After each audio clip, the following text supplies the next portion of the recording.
시청자 여러분 안녕하십니까? 9월 2일 경제현장 오늘 시작합니다. 코로나19 신규 확진자가 267명 기록했습니다. 나흘째 200명대에서 확산세가 진정되는 듯한데요. 위중 증증 환자는 124명으로 늘어서 병상 부족은 심각한 상황입니다. 네, 이런 상황에서 이 전공의 전임의와 정부 간의 강대강 대치는 좀처럼 풀리지 않고 있습니다. 양측 모두 이 국민의 비난이 쏟아지고 있는데 코로나19 상황 또 정부와 의료계 갈등까지 자세히 짚어보도록 하겠습니다. 김경우 서울백병원 가정의학과 교수 모셨습니다. 어서 오십시오. 네, 안녕하세요. 그렇죠. 김 교수님, 이제 나흘째 신규 확진자가 200명 되니까 네. 야, 이게 이제 폭증세는 확실히 잡혔구나. 네, 좀 이런 안도하는 분들도 많이 있는 것 같은데 교수님 어떻게 판단하세요? 네, 그동안 국민들께서 좀 참여를 잘 해주셔서 그 440명까지 증가세를 찍었다가 지금 감소세를 보이고 있는데요. 처음에 이제 440명 나올 때는 이게 어디까지 올라갈까 좀 많이 걱정을 했는데 예, 다행히 지금 300명, 200명 이렇게 감소세에 있고 오늘은 어제보다 조금 더 많이 나오긴 했습니다만은 네, 내일 좀 추이를 봐야 되겠지만 이게 다시 좀 증가세로 들어가지 않고 여기서 다시 또 하향세로 좀 꺾였으면 하는 바람이 있고요.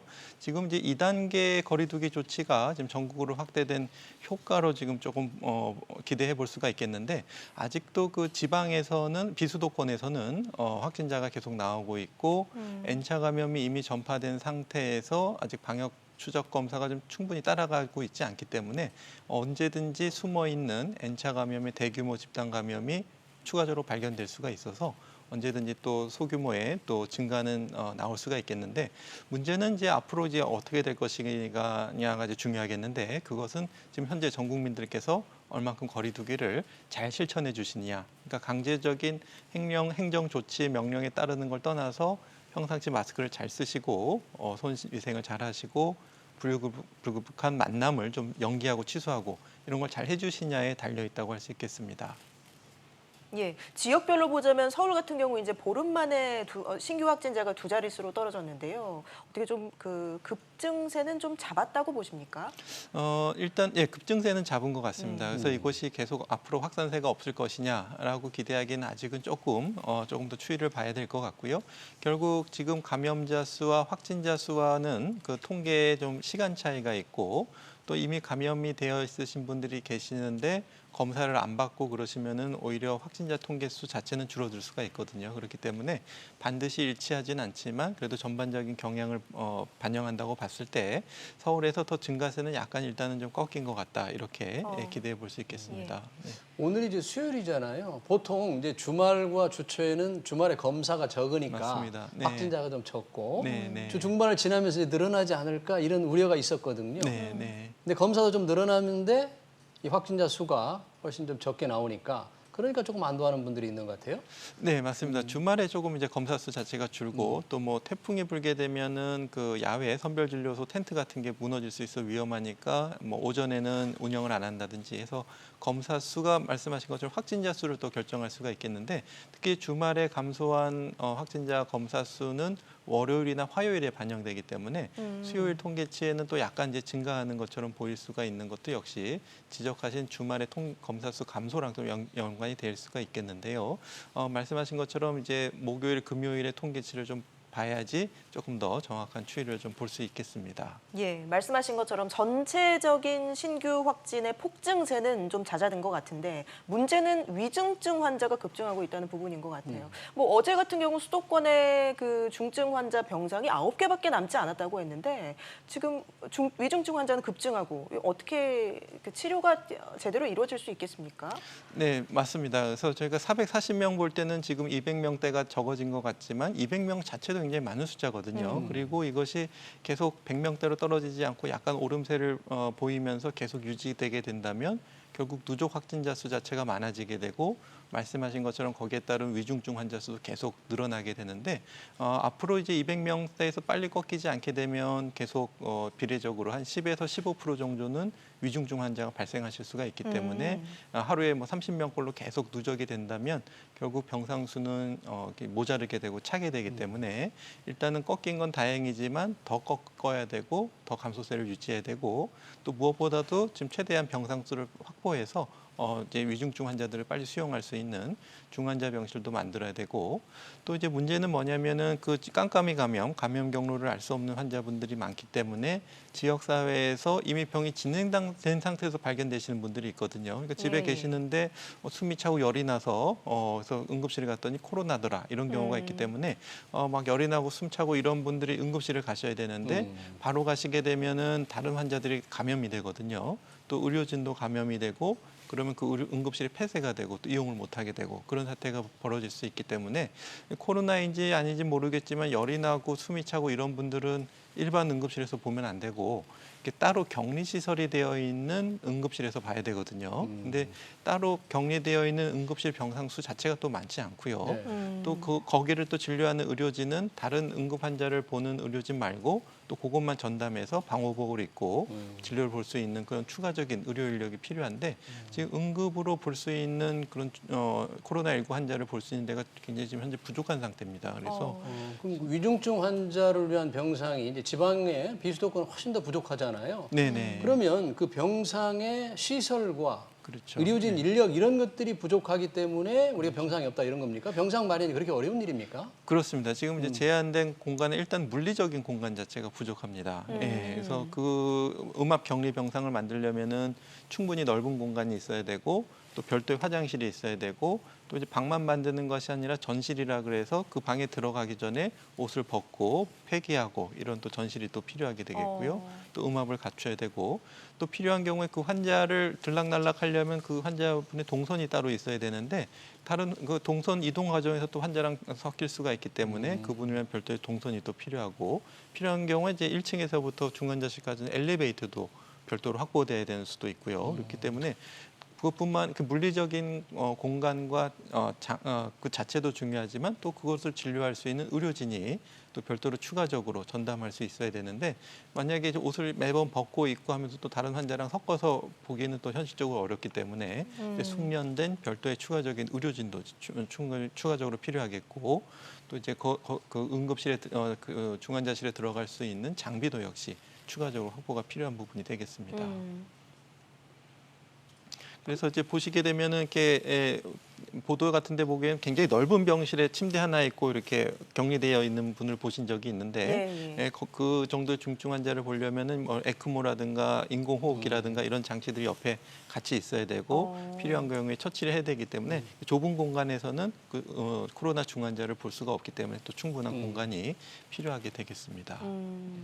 그런 상황이기 때문에 지금 전공의 전임의들의 이 집단 휴진, 파업이 심각한 문제가 되는군요. 의료진 기본적으로 부족하기 때문에. 네, 그렇습니다. 뭔가 이 정부와의 갈등 계속 고조되는 것 같아요. 네.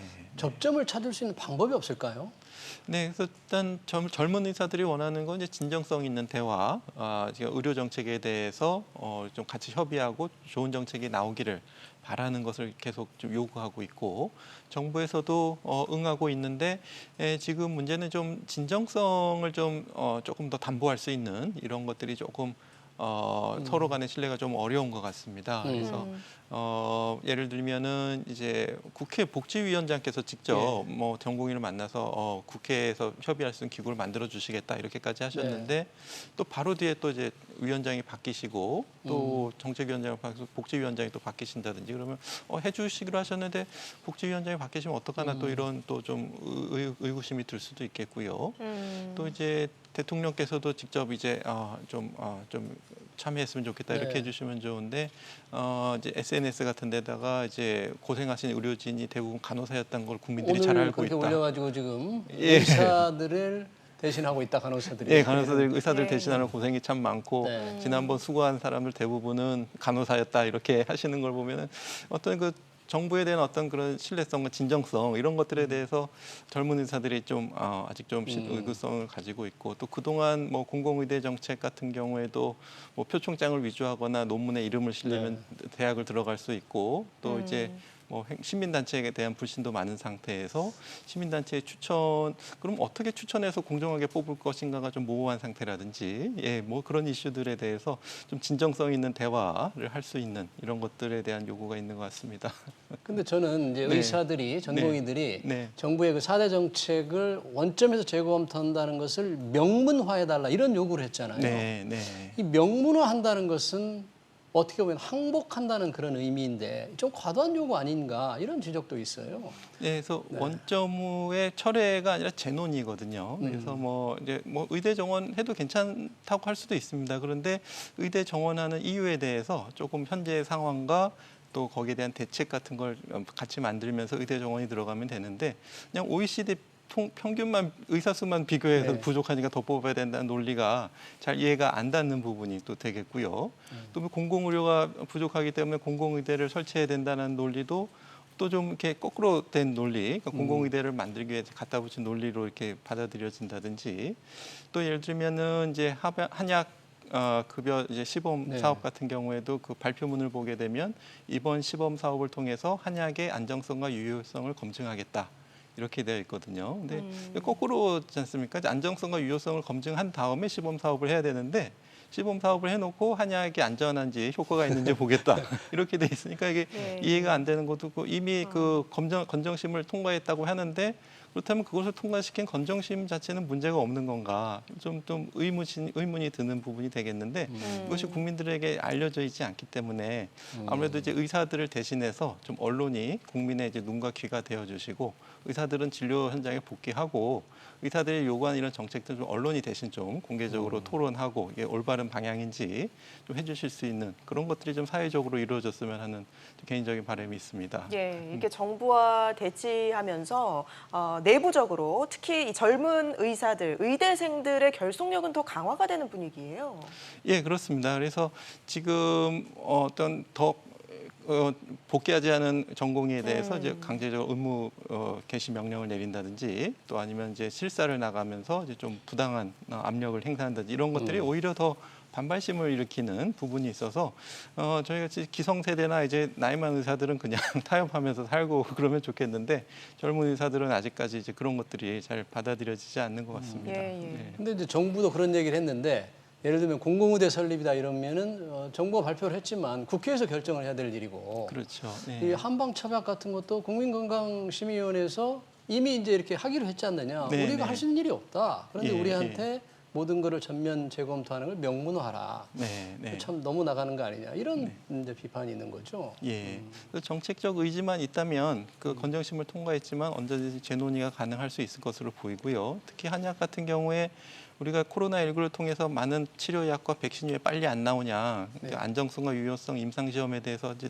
국민들이 많이 알고 계실 텐데 그런 것이 검증 안 된 약들이 이제 쓰인 다음에 국민들에게 쓰고 나서 안전한지 보겠다라고 하는 것은 좀 건정심을 통과했지만 좀 받아들이기 어려운 부분이 있고 공공의대 같은 경우에도 선발 기준이 모호한 상태에서 아무런 그 교육 기반이 갖춰지지 않는 지방에 설립됐을 때 효과적으로 교육이 이루어질 것인가. 의대 교수가 있고 그 학생들은 어디 가서 실습을 받고 대부분 절반 이상이 병원에서 교육과 실습이 중요한데 남원시에 떨어뜨려 놓게 됐을 때 효과적인 교육이 될 수 있을 것인가 이런 뭐 여러 가지 의구심이 드는 것에 대해서 직접 이 법안을 발의하신 국회의원이 3일 전에 TV에 나오셔서 얘기를 하셨는데 예, 이 결국 의사들의 파업으로 피해를 보는 건 국민들이다. 정부는 전혀 피해를 볼 게 없다라고 발언하신 것도 좀 문제가 됐었고 그다음에 이 법안에 대해서 좀 어떻게 통과 가능성에 대해서도 이건 반드시 처리돼야 되는 법안이다. 하지만 대화는 하시겠다 이렇게 했을 때 어떤 좀 진정성이라든가 어떤 이런 법안을 논의할 수 있는 기회에 대해서 젊은 의사들이 좀 많은 의구심을 갖고 이제 이런 파업이 더욱더 진행되는 것 같습니다. 예. 정부가 지난달 16일부터였나요? 2단계 거리두기를 하면서 지금 이제 확진자가 200명대로 이제 좀 안정되는 추세를 보이면서 좀 효과가 있다라는 평가가 나오고 있는데 한층 더 강화된 이제 2.5단계라고 하죠. 수도권에 강화된 조치가 취해진 건 언제쯤 효과가 나타날 것으로 보십니까? 예, 한 1, 2주 정도 걸릴 것 같습니다. 그래서 지금 확진자 통계로 나오시는 분들은 보면 사실은 한 1, 2주 전에 감염이 퍼졌다가 역학 역학조사 추적을 통해서 이제 검사되시는 분들이기 때문에 현재 지금 감염되어 있는 분들이 어느 정도 규모인지는 우리가 이제 검사를 해야지 알 수가 있는데 뭐 증상이 있어서 자발적으로 검사하시는 분들도 있지만 접촉자의 접촉자를 이제 추적하는 과정에서 이제 검사를 하면서 확진자로 나오시기 때문에 아무래도 이제 우리가 효과를 보기에는 1, 2주 정도 기다릴 수가 있겠는데 문제는 이제 증가했구나 하고 기다린 다음에 증가했네 하고 거리두기를 강화했을 때는 이미 늦거든요. 그래서 더 좋기 때문에 조기에 선제적으로 강한 조치가 필요하고 또 이 곡선을 끊는 정점을 400명에서 끊느냐 1000명에서 꺾느냐에 따라서 우리가 보는 피해의 차이가 두세 배 차이가 나기 때문에 지금 440명에서 꺾이긴 했지만 계속 200명대로 계속 누적 확진자가 매일 나오고 있기 때문에 일단 조기에 선제적인 강한 조치를 짧게 빨리 하는 것이 피해를 최소화할 수 있는 선제적인 방법이다 이렇게 말씀드릴 수 있겠습니다. 네, 여기까지 듣도록 하겠습니다. 지금까지 김경우 서울백병원 가정의학과 교수와 함께 코로나19 상황 짚어봤습니다. 고맙습니다. 네, 감사합니다.